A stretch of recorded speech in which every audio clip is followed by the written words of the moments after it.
बिस्मिल्लाहिर्रहमानिर्रहीम। अस्सलाम वालेकुम। कैसे हैं आप सब?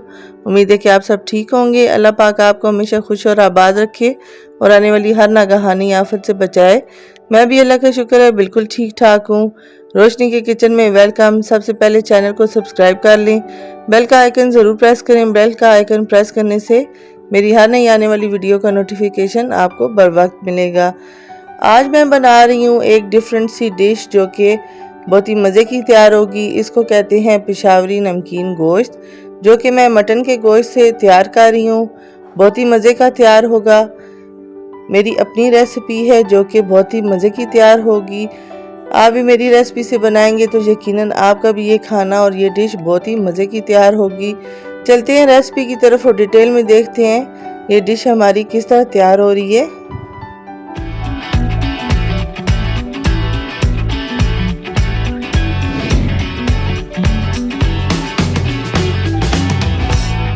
आज मैं बना रही हूँ पेशावरी नमकीन गोश्त, जिसके लिए मैंने मटन ले लिया है 1 kg के करीब, जिसको अच्छी तरह मैंने वॉश करके बिल्कुल ब्लड निकाल लिया। इसमें से देखें इतने इतने पीस किए हुए हैं मटन के, डिफरेंट पार्ट्स लिए हुए हैं। इसमें थोड़ी सी मैंने इसमें चर्बी भी ऐड की हुई है।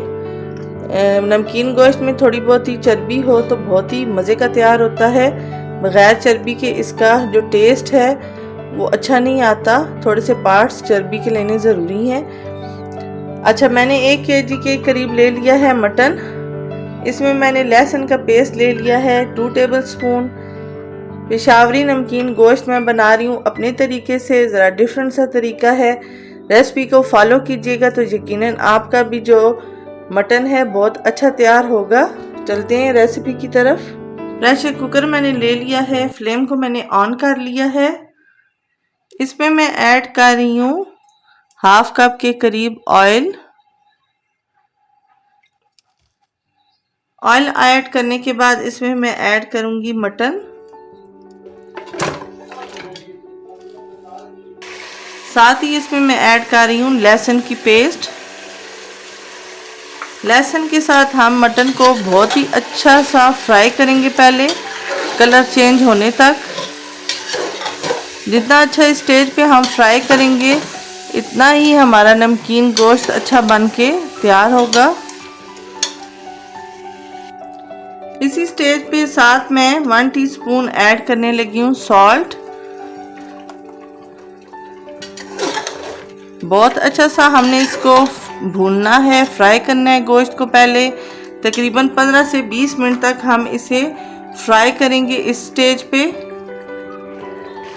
यहाँ पे हमें फ्राई करते हुए 10 मिनट हो चुके हैं। 10 मिनट में देखें गोश्त की कंडीशन जो है कुछ इस तरह हुई है, लेकिन अभी हमने 10 मिनट्स और इसको फ्राई करना है। 20 मिनट्स भून लेने के बाद फ्राई किया है हमने इसको और इसकी कंडीशन थोड़ी सी ऐसे हो चुकी है। अब मैं इसमें ऐड करने लगी हूँ पानी। पानी हमने इतना ऐड करना है कि जिसमें हमारा मटन अच्छी तरह गल जाए। अब मैं इसको बंद कर दूंगी। 15 से 20 मिनट के लिए कुकर को चलाऊंगी और फिर आपको दिखाऊंगी कि हमारा गोश्त गल चुका होगा और नेक्स्ट स्टेप हमने क्या करना होगा। कुकर को हमने बंद कर दिया है, वेट ऊपर रख दिया है। 15 मिनट के बाद इसको ओपन करेंगे और चेक करेंगे। 20 मिनट कुकर चलाने के बाद जो मटन है था हमारा वो गल चुका है और अब पानी ड्राई करने के लिए मैंने इसको डाल दिया है, कढ़ाई में शिफ्ट कर दिया है। इस पानी को हम बिल्कुल ड्राई कर लेंगे और इसको अच्छी तरह भून लेंगे। फ्लेम को मैंने तेज़ रखा हुआ है, ऊपर से कवर कर देती हूँ। इसको हम अच्छी तरह भून लेंगे और भून के हम ग्रीन चिलीज़ को ऐड करेंगे बीच में।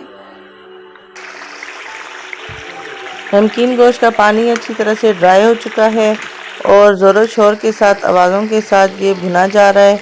ग्रीन चिलीज़ मैंने ऐड कर दी है। यहाँ पे मैं थोड़ी सी ऐड कर रही हूँ black pepper. Black pepper add करने के बाद मैंने इसको अच्छी तरह भून लिया है। भुना हुआ तो पहले भी था गोश्त काफ़ी, लेकिन लास्ट स्टेज पे फाइनल टच के लिए थोड़ा सा भूनना ज़रूरी होता है।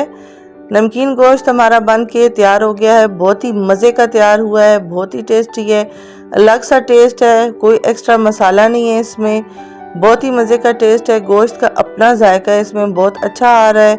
आप भी जब मेरी रेसिपी से बनाएंगे तो यकीनन आपको भी इसका जायका लाजवाब लगेगा। इसको जिस चीज़ के साथ मर्जी है खाएं, नान, कुलचा, तंदूरी रोटी, घर की चपाती, जिससे भी आप खाएंगे आपको यकीनन मज़ा आएगा। आप भी ट्राई करें, फ्रेंड और फैमिली के साथ शेयर ज़रूर किया करें, कमेंट ज़रूर दिया करें ताकि मुझे पता चले आपको मेरी रेसिपीज़ कैसी लगती हैं, ताकि मैं और अच्छी और बेहतर रेसिपीज़ आपके लिए लेके आऊँ। आज की वीडियो, आज की रेसिपी बस यहीं तक थी। इंशाल्लाह नेक्स्ट वीडियो में नई रेसिपी के साथ मुलाकात होगी। तब तक अपना बहुत सारा ख्याल रखिएगा, हमें भी अपनी दुआ में याद रखिएगा। नेक्स्ट वीडियो में इंशाल्लाह मुलाकात होगी। तब तक अपना बहुत सारा ख्याल रखिएगा। अल्लाह हाफिज़।